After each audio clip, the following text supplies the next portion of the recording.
Vous recherchez une eau minérale de qualité supérieure? Un seul nom, Happy Water. Avec Happy Water, découvrez le plaisir de boire, la joie d'étancher votre soif.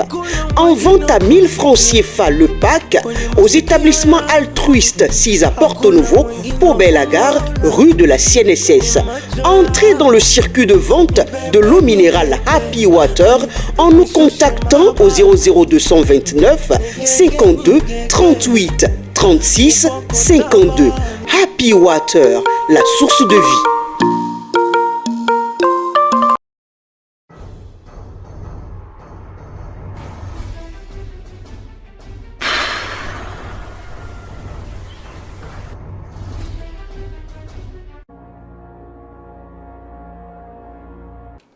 Mesdames et messieurs, bonsoir. Vous faites toujours bien de préférer Grit TV Monde pour vous informer et pour vous détendre. Nous ouvrons le bulletin d'information par cet appel à l'aide. Il s'agit d'une jeune fille qui souffre d'une tumeur depuis quelques jours. Pour un défaut de moyens financiers, elle appelle les bonnes volontés à venir à son secours. Au début, c'était un abcès dans l'aisselle droite. Par la suite, le mal a migré vers la racine du sein, selon les dires de la victime. Donc ça n'avait pas de bout. Moi, je me disais que c'était un abcès et je passais les trucs. Donc, quand j'ai vu que ça s'est déplacé au niveau du sein, c'est en ce moment, je me suis rendue à l'hôpital. J'ai constaté que le sein là a commencé par être enflé.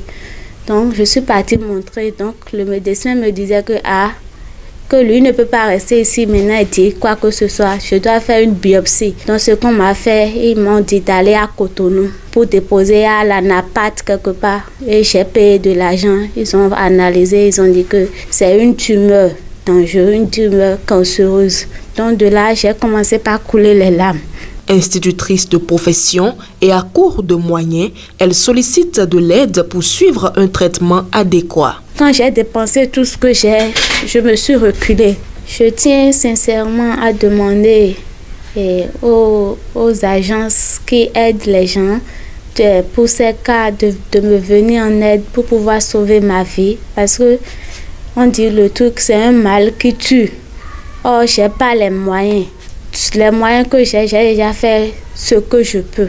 Donc on dit c'est Dieu qui guérit. Il faut que l'homme puisse venir en aide pour que Dieu puisse assister aussi. Donc ce que je vais souhaiter, c'est qu'on m'aide financièrement surtout pour pouvoir me sauver. Donc je suis au numéro 62 25 51 117. Le mal est là et l'arrange.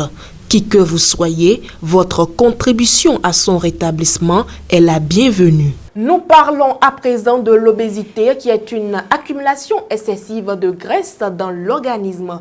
Comment se manifeste-t-il? Quelles sont ses conséquences dans l'organisme? Réponse dans cet élément que nous proposent Faouzia Sefou et Alphonse Boton.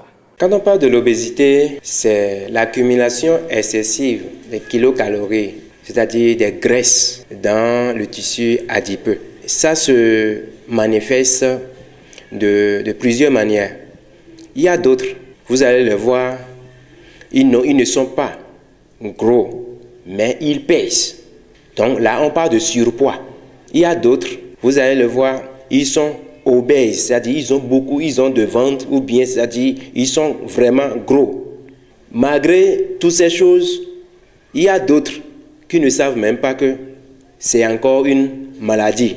Donc, ils peuvent vous dire ils sont nés comme ça. Ne le sachant pas, l'obésité est la source de plusieurs d'autres maladies. L'obésité peut créer l'hypertension. Ça peut créer ce qu'on a appelé AVC. Ça peut créer ça. Ça peut créer même le diabète. Ça peut créer même ce qu'on appelle souvent la faiblesse sexuelle chez les hommes. C'est une porte à d'autres maladies. Tout est question de l'alimentation d'abord. Il faut savoir quoi manger et quoi ne pas manger.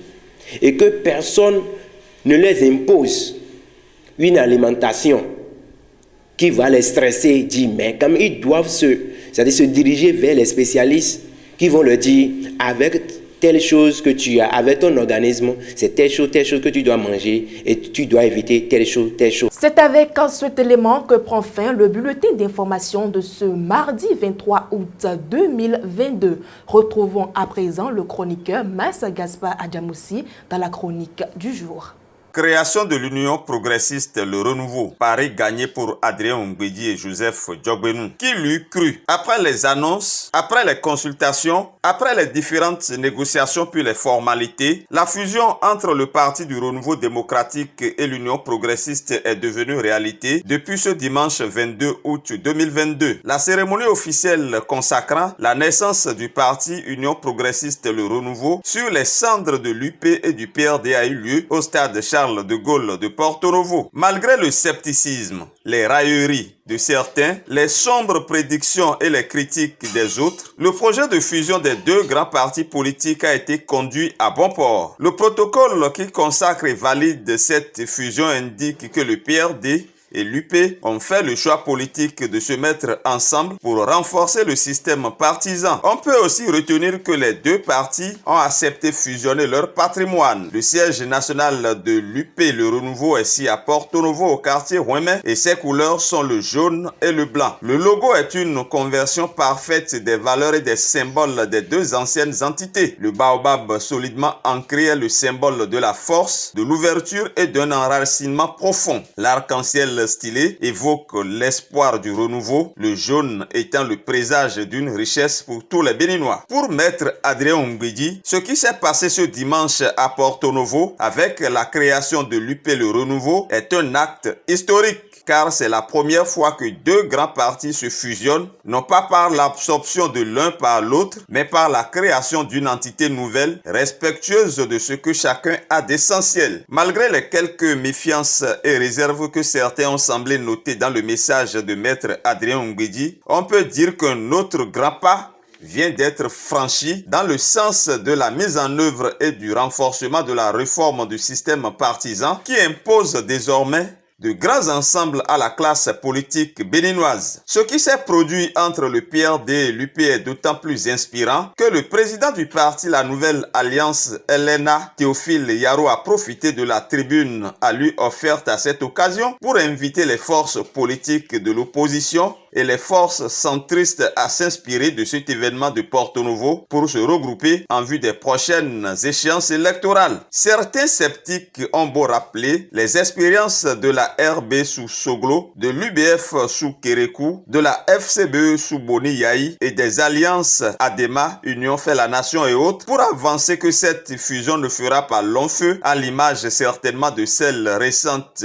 entre le BR et l'UDBN qui semble déjà voler en éclats. Mais pour l'instant, tirons un coup de chapeau à maître Adrien Mbedi et à Joseph Djogbenou qui ont eu le mérite d'avoir essayé, qui ont eu le mérite d'avoir osé essayer. Merci à vous, Massa Gaspard Adjamoussi. Chers amis internautes, c'est le moment pour nous de marquer une courte pause publicitaire. Vous recherchez une eau minérale de qualité supérieure? Un seul nom, Happy Water. Avec Happy Water, découvrez le plaisir de boire, la joie d'étancher votre soif. En vente à 1000 francs CFA le pack aux établissements altruistes 6 à Porto Novo, Pau-Belle-Gare, rue de la CNSS. Entrez dans le circuit de vente de l'eau minérale Happy Water en nous contactant au 00229 52 38 36 52. Happy Water, la source de vie. Le forum de discussion de ce jour, c'est avec vous, Charles Alban Daoui. Charles Alban Daoui, bonsoir. Bonsoir Latifat. L'OJBR vient de publier un communiqué dans lequel il invite les militants et militantes du BR au calme et à la sérénité. Un communiqué qui sort dans un contexte un peu particulier. Eh bien, vous savez, les arbres de la forêt poussent silencieusement. Mais quand il arrive qu'un seul de ces arbres tombe, il fait plus de bruit que tous les autres arbres debout. Et donc, c'est ce qui se passe actuellement au sein du Bloc républicain et qui amène donc à publier ce genre de communiqué. Qu'il vous souvienne qu'il y a eu quelques démissions de personnalités ces derniers jours-ci. Et comme il est rappelé dans le communiqué, ce sont des démissions qui ont été fortement médiatisées au point de penser que, bon, la maison est en train de trembler. Et comme il est notifié dans ce communiqué, il n'en est rien du tout. Et comme je l'ai dit à l'entame de mon propos, le seul arbre de la forêt qui tombe fait beaucoup plus de bruit que tous les arbres debout. Et donc ceux qui sont partis, imaginez tous ceux qui restent, imaginez toute la masse d'électeurs, toutes les personnalités importantes qui restent encore dans ce parti-là. Et donc du coup, il n'y a pas matière forcément à s'inquiéter. Et donc c'est dans cette logique-là que l'organisation de la jeunesse du Bloc républicain sort ce communiqué pour dire aux militants qu'il n'y a pas péril à la demeure. Ce qui s'agite et comme démission ça et là sur les réseaux sociaux et dans les médias, eh bien, ne peut pas ébranler ce parti-là qui a été construit depuis quelques années. Et aussi, je pense que le communiqué vient resituer un peu le contexte du système partisan. Vous savez, nous sommes en train de quitter, nous avons quitté, je vais même dire, l'étape des partis personnalisés, où on pense que le parti est attaché à la personne de quelqu'un. Et donc, du coup, quand quelqu'un s'en va, on pense que le parti va partir. Non, je pense qu'aujourd'hui, avec le système partisan et avec la naissance des blocs comme le bloc républicain, quand bien même des personnalités, elles ont beau être influentes, quand elles vont partir, le parti politique, le BR, va toujours rester. L'OJBR et encore l'OJBR, c'est à croire que le parti du Bloc républicain se résume à cette organisation des jeunes. Vous savez, dans les sorties publiques de l'OJBR, il ne manque jamais de dire que le parti du Bloc républicain est le parti des jeunes et de la femme, ou des femmes, tout simplement. Et donc, cela ne saurait être autrement. Et avec l'animation de la vie politique que fait ces jeunes de l'OJBR, avec aux commandes le député Nouhoum Bida, qui, il faut reconnaître quand même son charisme, sa capacité à se faire entourer de jeunes aussi dynamiques que lui, l'organisation de la jeunesse du Bloc républicain se met en avant-garde. Et c'est la preuve que dans ce parti-là, ceux qu'on peut qualifier de l'ancienne génération ont vraiment passé la main aux jeunes, sont en train de vraiment donner la possibilité aux jeunes de s'affirmer. Et je pense que cette transition-là se fait de façon assez huilée et sur le terrain, cela se remarque humblement. Et ce parti-là, notamment cette organisation-là de ce parti, ne mobilise pas que des gens. Ils vont jusqu'à la formation. Parce que il y a beaucoup de journées qui s'organisent dans différents départements du Bénin. Et au cours de ces journées-là, ce sont des formations qui sont données aux jeunes, à la fois sur le militantisme, mais également sur comment est-ce qu'il faut se prendre en charge. Donc, si cette organisation n'avait pas existé, je pense qu'il faut la créer. Et elle existe et elle a eu la chance d'avoir des personnes expérimentées à sa tête comme le député Nouhoum Bida qui il faut reconnaître qu'il ne faiblit pas, il a de l'énergie et ça tourne, je vais dire, à 1000 à l'heure de l'autre côté. En dehors des jeunes, je pense que dans ce parti, il y a également l'OFR, l'organisation des femmes républicaines qu'on a vu dès sa création au début, également sur le terrain, en train de mener des activités. Et il est vrai que par ces temps-ci, il y a une sorte de somnolence que l'on note au sein de cette organisation-là. Je ne sais pas si c'est une stratégie de celle qui préside cette organisation, à savoir Halimatou Badarou.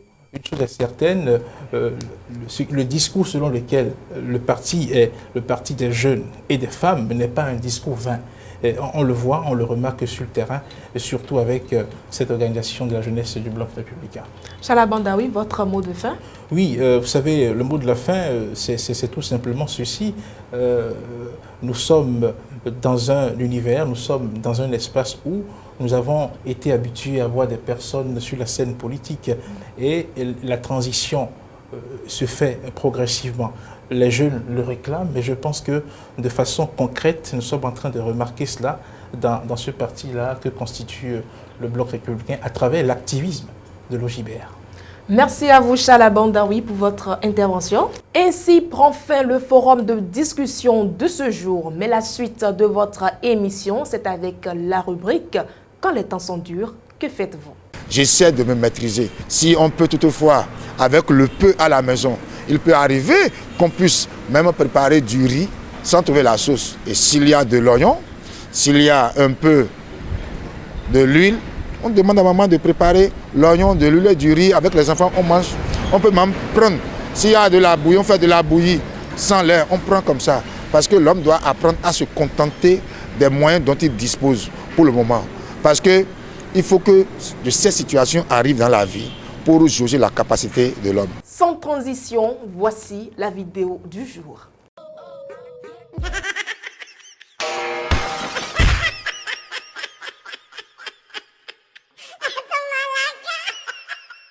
Mesdames et messieurs, pendant que vous vous interrogez sur la personne qui a vraiment tort, toute l'équipe de la rédaction de Guérite TV Monde vous donne rendez-vous demain pour un autre numéro. Au revoir.